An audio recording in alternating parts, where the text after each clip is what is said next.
कि सपा और बसपा में दोनों में जो संगठनात्मक लोकतंत्र है वो बिल्कुल नहीं है। बहन जी की भी पार्टी में पार्टी अध्यक्ष बदलना चाहिए, संगठन के अध्यक्ष भी अन्य जातियों के भी अनुसूचित जाति के होने चाहिए। तो ये समाज के साथ धोखा कर रहे हैं। सारे वाम सोप के एक हो जाना चाहिए, तभी समाज का भला होगा।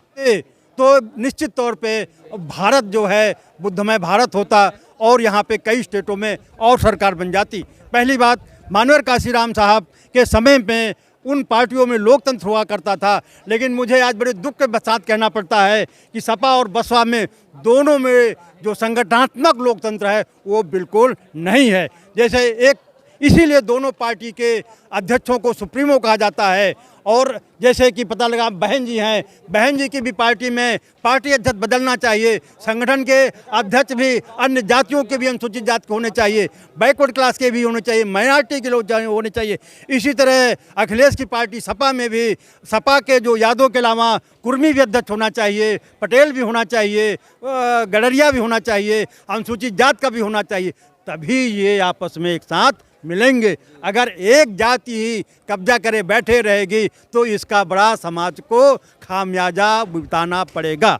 जैसे हैं, अब मैं बिल्कुल जोरदार ढंग से कह रहा हूँ, संगठन एक पार्टी होता है, उस पार्टी का एक संविधान होता है, संविधान में जो लिखा गया है उस संविधान के अनुसार एक्ट करें।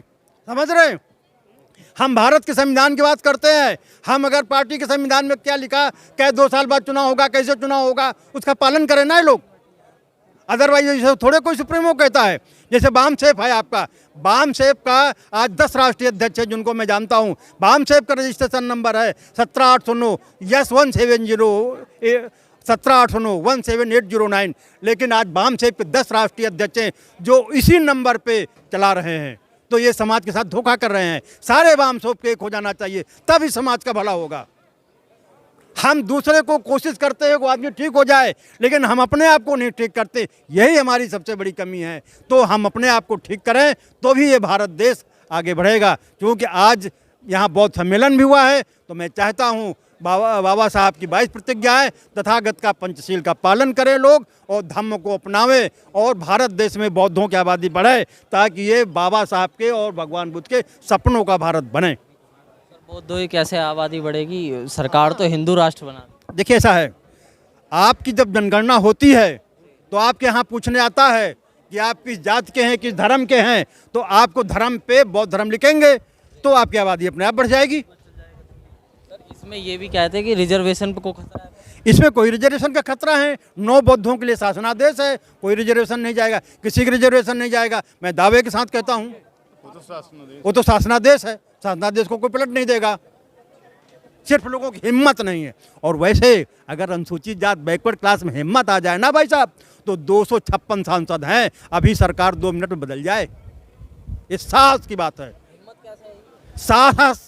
अब हिम्मत तो जैसे पैदा करनी, थोड़े आदमी को स्वयं पैदा करनी पड़ी। देखिए आपको एक बात बता दूं, हर जैसे अनुसूचित जाति का रिजर्वेशन है पॉलिटिकल, हर 5 साल के बाद सांसद उतने ही आते हैं। पता लगा उसमें फलां नहीं फलां रहेंगे। अगर वो काम करने की सोच ले, 5 साल संसद में कुर्ता फाड़ेगा तो ये सब 5 साल बाद समस्या खत्म हो जाएगी। जो कि संख्या उतनी ही रहेगी 5 साल बाद भी।